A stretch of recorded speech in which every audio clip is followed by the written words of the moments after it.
Hello, all my yarny friends. I'm Sara Sach. Welcome or welcome back to another edition of This or That and Sometimes the Other Thing. Well, today's video is going to be just a little bit different. I had something else planned for today. I was going to do a walk through the garden, but with all this rain, I have a lot of work to do to get it tidied back up. And it's doing fine. It just needs some tidying. So we'll do that another time.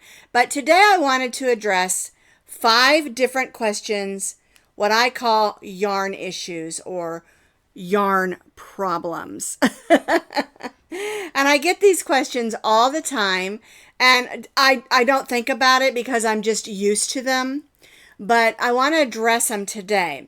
5 different yarn issues or problems. And these are issues that every brand of yarn I've ever bought, almost, has had from time to time. All right, and so we're going to talk about that today. Now, although we're going to be talking about yarn issues, I also want to put a question out there to you. Have you had issues with yarn that you purchased? Did you have trouble returning it? Was there something completely awful about it? And there are some things that I have found along the way that are standard, and then some things that are not. And we're going to talk about all of that. And also, please remember, I love to read your comments.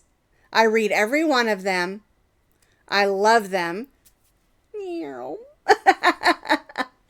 Because I really believe that I can learn from you and we can all learn from each other. All right? So let's get right into it. So number 1, the first issue that I have come across for years and years and years with all different brands of yarn is you're working along, the project's coming out great, the yarn is perfect, and you come across a knot. And then maybe you might have several knots in a yarn. And so I wanted to talk a little bit about this because knots are usually, I hate to say this, but somewhat normal. Because when yarn is spun on, it comes in great big cakes. I mean, they're huge.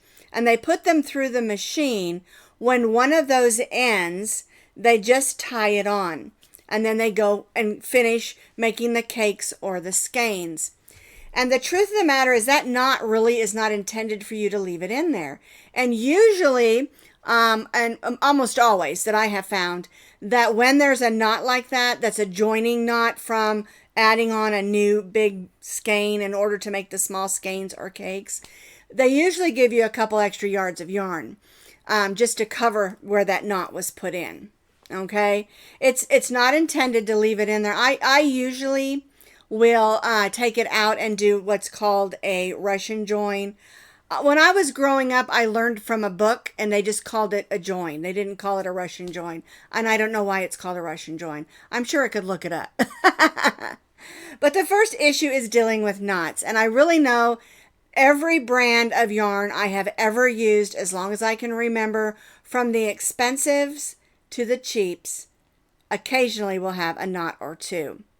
And my best advice is just to cut it, make a Russian join or another type of join that you like, and just keep right on going. Don't let that knot stop you.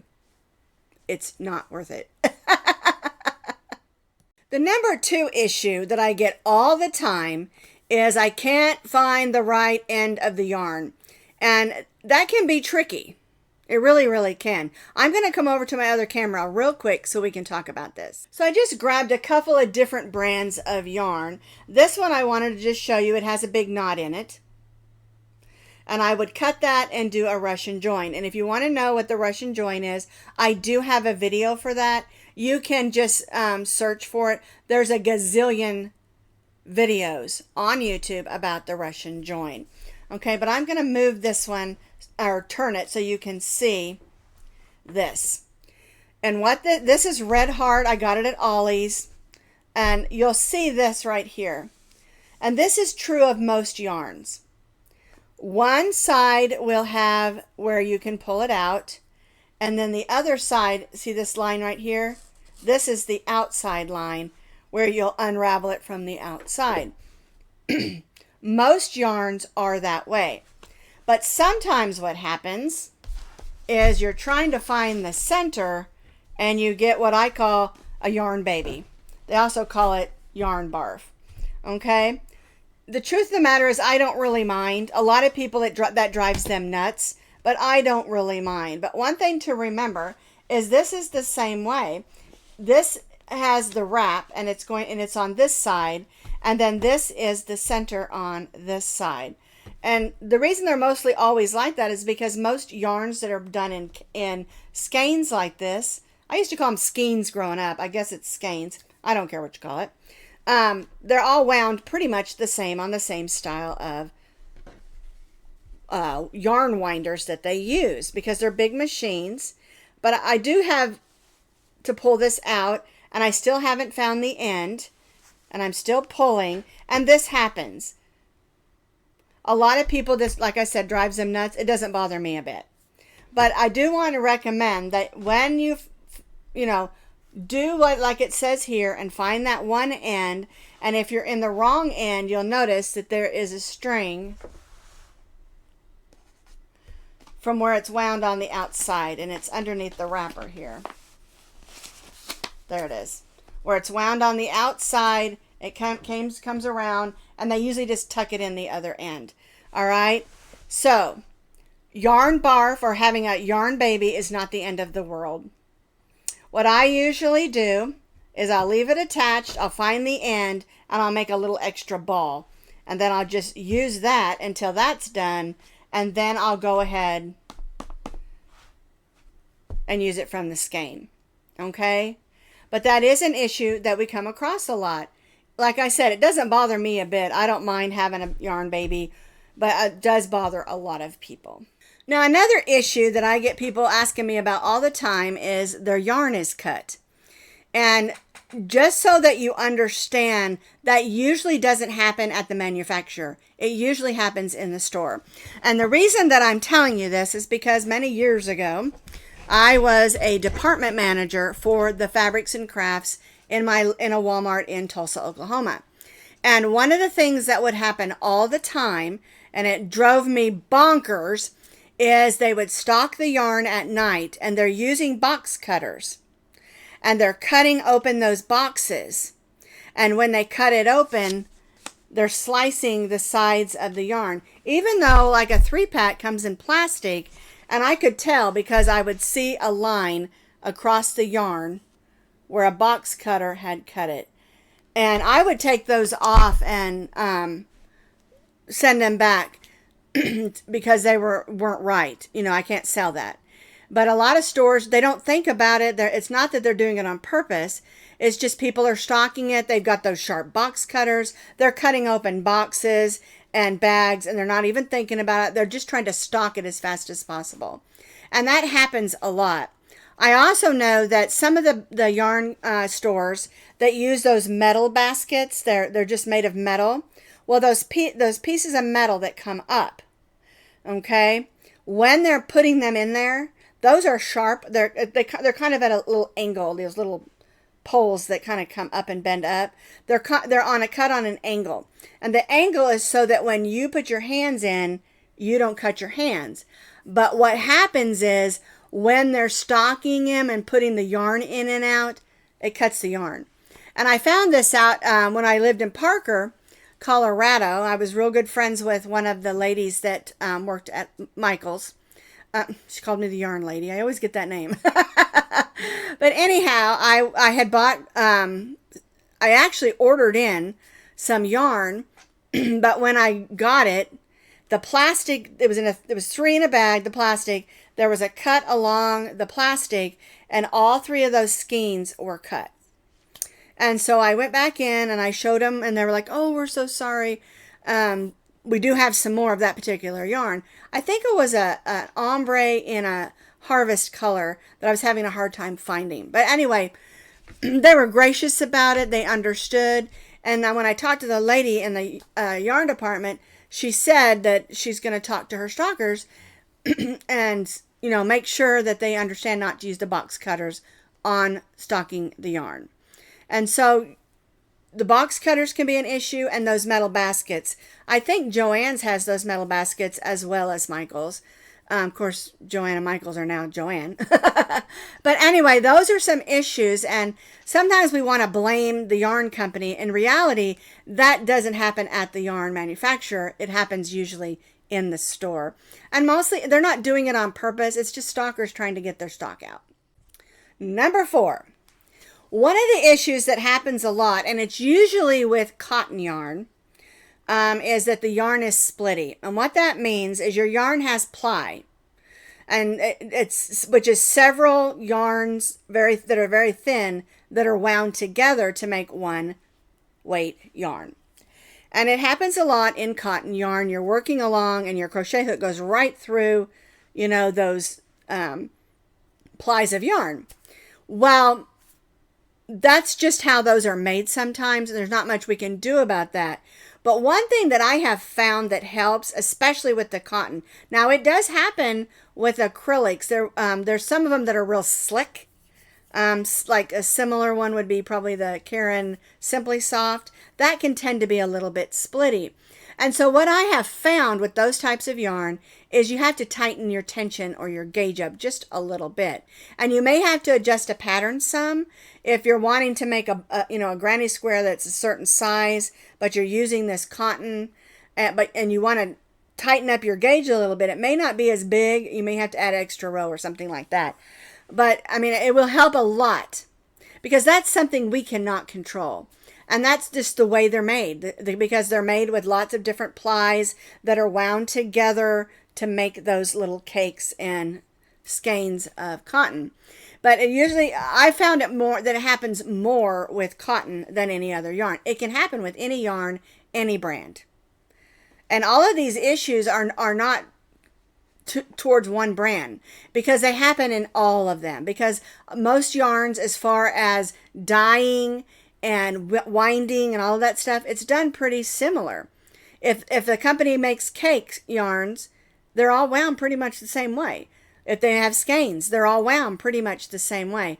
And I did at one time go in and I found a video on how Red Heart makes their yarn, and it was very interesting. I don't know if it's still out there, but you can Google that, and it's very interesting how the yarn, because acrylic yarn is dyed different than cotton, of course, and it explains all of that. And it was only about like an 8-minute video. It wasn't very long, but I found it extremely interesting.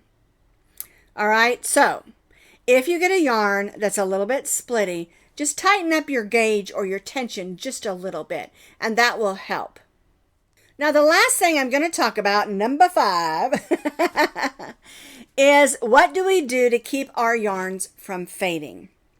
Well, the number one thing is don't put them in the sun, But mostly fading occurs in the washing machine. And I never really had much fading when it comes to acrylic yarns, but I have with wool and some of the blends that have wool in it, or some of the blends that have cotton in it, and definitely with 100% cotton. And so what I do is I get white distilled vinegar. Okay, you can toss it in, because I use this also in my towels because it helps with stink, because anything that's made out of cotton is going to absorb. Okay, and so what I do after I make something with cotton, especially if it's a dark color like a bright red or a black or a navy or even a bright yellow, those colors can fade. And so all you need to do is toss them in your wash machine on a gentle cycle. You can add a little soap if you want to, but if you're just trying to set the colors, just put a tablespoon of distilled white vinegar in the rinse cycle and run a quick wash. And then when you can put them in the dryer if you want to. I tend, my crochet things, not to put them in the dryer. I set them on top of my dryer. That way they can dry in the air, and then when I do the next load of laundry, the heat from the dryer will come up and help dry it. You can also hang them up on a clothesline. We're not allowed to have a clothesline in this neighborhood. I sure wish I could. I loved having a clothesline at some of the different houses that we lived in. But you can also just lay them out on your put a towel down, lay them out on the kitchen table. But, if you're busy all the time, you might forget them. People come over and they're like, why you got all this stuff on your table? It's none your business. But anyway, it's kind of a thing that I learned a long time ago, because anytime you deal with cotton, cotton is absorbent. And all of my dishcloths are all and everything is made of cotton. And I'll throw all of my dish towels and my bath towels, in the wash. And I'll throw in all the cotton stuff that I've made that want to wash. And I'll go ahead and put soap in then, because I'm going to wash all of those towels. And every load that I do towels in, I add a tablespoon of white distilled vinegar. And someone told me about this years ago. I don't remember who, but it helps keep the color, like it helps the color stay, helps it not to bleed onto other things. Those blues and colors to get on your other things and turn them gray, or red turns everything to pink. It'll help that not happen. Now, I do not wash in hot water. I do wash in cold for my towels, and then toss them all in the dryer. And if there's a bunch of towels and stuff, I will. But if I'm just doing a load of my homemade cotton stuff, I'll put them on the dryer. It's just kind of what I do at the time. But white distilled vinegar, it will set the colors and take out the stink. So those are the 5 yarn issues or problems that I get the most questions about. I would say I get at least one of each of these every week in my email or in my messages on Facebook. And I will tell you, if you message me on Instagram, I probably won't message you back, because I have it kind of turned off, because I get a lot of spam through there, and so I don't like it. And so I just turn it off. So don't message me through Instagram. Don't message me on my personal page on Facebook. I'm not going to answer. That's all turned off, except unless we are friends. And I try to keep my personal page separate from my business page. And my business page is Posh Pooch Designs, because when I first began, I was doing a lot of dog stuff, because my dogs were new and they were little. And I still have all that stuff out there. I just have gone and done a whole lot of different things that I just love to crochet and design. Okay, so if you need to get a hold of me, just go to the Posh Pooch Designs Facebook page and you can send me a message that way. Or you can just go to the web page that's underneath here also and shoot me over an email. All right, so back to the subject. Do you have issues with yarn? Do you have problems with yarn? I will try to get you a solution, okay? I will try to answer your questions. And if you have more questions, again, feel free to comment underneath this video, and I will do the best I can. If I don't know the answer, I will try to find you one. All right? Well, thanks for being with me today, and I hope I answered some questions for some of you. And again, I love to read your comments. And I'll see you next week.